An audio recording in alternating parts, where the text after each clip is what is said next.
नमस्कार दोस्तों, astro clinic में आपका स्वागत है। आज बात करेंगे धनु लगन राशि के लिए कैसा जाएगा जुलाई का महीना।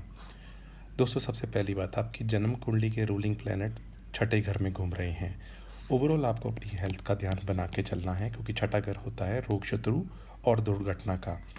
और अगर आप यहाँ पे विचार करें, गुरु ये चंद्रमा के नक्षत्र में है और चंद्रमा आपके अष्टम स्थान के मालिक हैं। अगर आपकी कुंडली में चंद्रमा वेल प्लेस्ड है तो अच्छी बात है। अगर किसी भी तरह से पीड़ित हैं, चाहे राहु के साथ हैं, केतु के साथ हैं, या फिर कृष्ण पक्ष के हैं, केमद्रुम योग के हैं, अमावस दोष के हैं, यानी ऐसी कोई भी स्थिति बन रही है या डिग्री वाइज बहुत ज़्यादा वीक है, सूर्य से अस्त हैं, तब आपको विशेष ध्यान रखना चाहिए।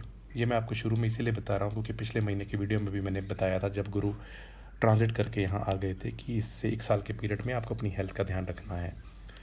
वहीं गुरु या हेल्थ जो लगन के मालिक हैं वो छठे घर में आते हैं, और ये घर वीनस का है। वीनस को हम कार से भी रिप्रेजेंट करते हैं, तो वाहन दुर्घटना भी हो सकती है अगर आपकी कुंडली में ऐसा योग है तो। दोस्तों, जब भी चौथे घर का मालिक, जो आपके लिए गुरु ही बनते हैं, बृहस्पति, जब भी चौथे घर का मालिक छठे घर में चला जाता है तो ये होता है व्हीकल का स्थान और ये होता है एक्सीडेंट का स्थान। अगर किसी कुंडली में ऐसी स्थिति बनती है तो जब भी इस ग्रह की महादशांतर दशा या इसकी महादशांतर या प्रत्यांतर दशा आएगी, उस समय ऐसी सिचुएशन बन सकती है। तो आप अपनी कुंडली का विश्लेषण करा सकते हैं, तभी किसी विशेष निष्कर्ष पर पहुंचे। आगे बढ़ते हैं। आपकी कुंडली के पंचम स्थान के मालिक बन जाते हैं मंगल, और वो यहीं पे घूम रहे हैं। तो ये बहुत अच्छी बात है। मंगल का ये गोचर आपके लिए सपोर्टिंग बना हुआ है 12 तारीख तक। इसके बाद मंगल आ जाएंगे छठे घर में। सामान्य तौर पे मंगल छठे घर में अच्छा रिजल्ट देते हैं, लेकिन ये आपके संतान के भी घर के मालिक हैं, तो इसलिए आपको अपनी संतान की भी हेल्थ का ध्यान बना के चलना है। बात करते हैं सूर्य देव की।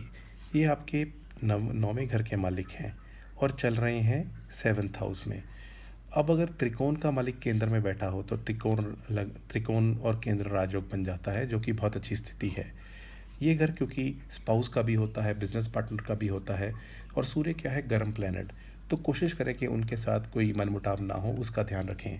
अगर आप नौकरी में हैं तो उसके लिए भी अच्छा है, क्योंकि 10वें से 10वां 7th हाउस बन जाता है, तो नौकरी में भी और स्पेशली सरकारी नौकरी में आपकी तरक्की होने के योग बनते हैं। वहीं 14 तारीख को सूर्य अष्टम स्थान में चले जाएंगे, तो यहाँ पे आपको भाग्य भरोसे नहीं बैठना, क्योंकि भाग्य का साथ आपको नहीं मिलेगा। तो इस चीज़ का आप ध्यान ज़रूर बना के चलें। वहीं अष्टम स्थान से हम ऑकल्ट साइंसेस को भी जोड़ते हैं, तो अगर आप मंत्र जाप करते हैं, पूजा पाठ में लगे रहते हैं, तो आपके लिए स्पिरिचुअल अवेकनिंग हो सकती है, उसके लिए पीरियड अच्छा है। दोस्तों, अब बात करते हैं चंद्रदेव की। चंद्रदेव आपके अष्टम स्थान के मालिक हैं, बहुत फास्ट मूविंग प्लेनेट हैं। महीना स्टार्ट होने पे रहेंगे 5th हाउस में और सवा 2 दिन में राशि परिवर्तन कर जाते हैं। इन जनरल चंद्रमा जब 4, 8, 12 में होते हैं, ये दिन अच्छे नहीं माने जाते। तो ये चौथे घर में यानी कि मीन राशि में होंगे 25-26 तारीख को। ये डेट आप नोट कर सकते हैं कैलेंडर पे। ये 4 नंबर अपनी ही राशि में होंगे 6, 7, 8 को, लेकिन आपके लिए अष्टम स्थान बन जाता है, और ये 12th हाउस में नीच के हो जाएंगे। 8 नंबर राशि में चंद्रमा नीच के हो जाते हैं, तो ये 12th हाउस में यानी 8 नंबर राशि वृश्चिक राशि में होंगे 16-17 तारीख को।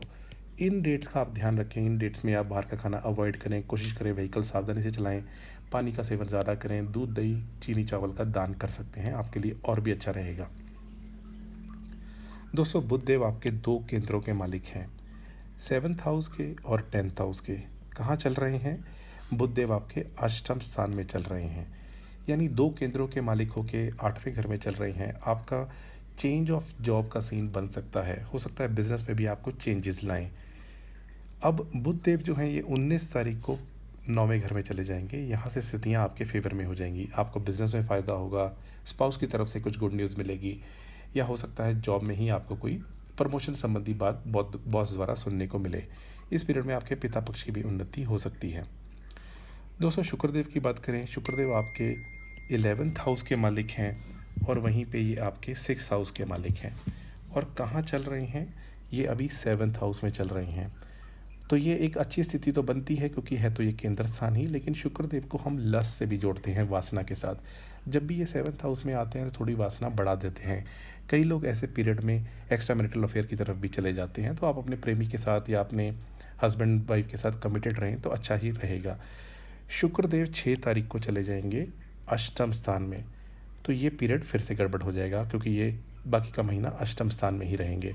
अब बहुत विद्वान बोलते हैं कि ये विपरीत राजयोग में होंगे, क्योंकि 6-8-12 का मालिक जब 6-8-12 में ही बैठा हो तो विपरीत राजयोग बन जाता है, क्योंकि ये छठे घर के मालिक हैं।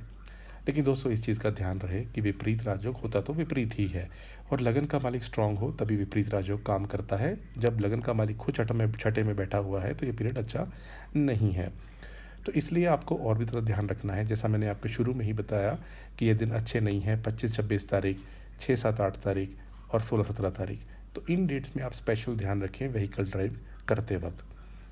शनिदेव की बात करें, शनिदेव वक्री हो जाएंगे इस पीरियड में, आपके थर्ड हाउस में चल रहे हैं, जहाँ के वो अच्छा रिजल्ट देते हैं, और वक्री होके सेकंड हाउस की तरफ बढ़ेंगे।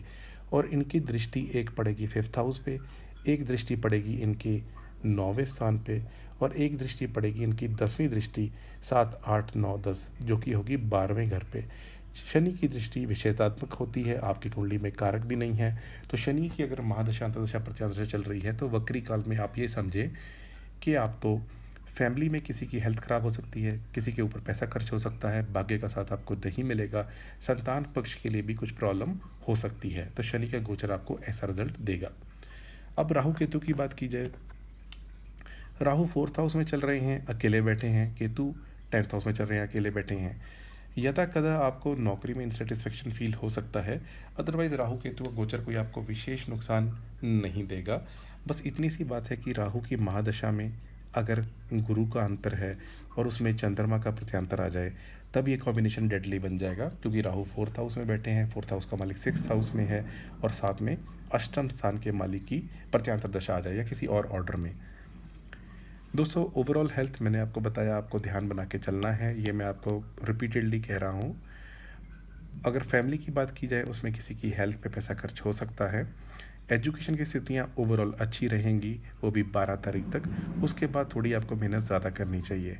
जो लोग प्रेम प्रसंग में हैं उनके लिए 12 तारीख तक स्थितियाँ फेवरेबल हैं, और अगर आप डेटिंग पे जाना चाहते हैं तो वो डेट्स आपके लिए बनेंगी 4 तारीख और 5 तारीख, जब चंद्रमा शुक्र होंगे 7th हाउस में, और उसके बाद जब ये 10 नंबर राशि में होंगे, और ये बनेगी 21-22 तारीख। इन तारीखों पे आप डेटिंग पे जा सकते हैं।